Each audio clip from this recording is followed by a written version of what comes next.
I had bilateral knee replacements back in 2012.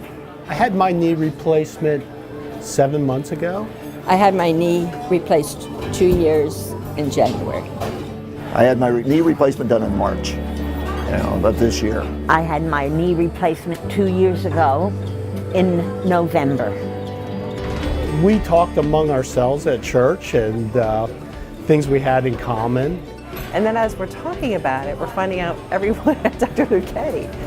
In fact, I kidded him. I asked him if he had the franchise for Grace United Methodist Church. And one of the reasons I chose Dr. Luchetti was because I know he's very aggressive about the recovery. And to me, that was huge. I started PT the next day. I lived by myself in an old Victorian house, and I thought I was going to have to go to assisted care. But a physical therapist came to my house. I was doing as much as a person who had been in physical therapy for a while. After the surgery, I had good pain, all healing pain, and it really was healing pain. It's just phenomenal. My knee is as good as it's ever been.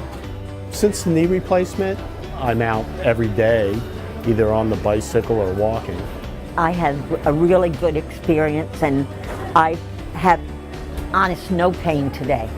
I would recommend it. The work is worth it, Oh, 100%. I would highly recommend Dr. Luchetti and Coordinated Health as a whole. I really do.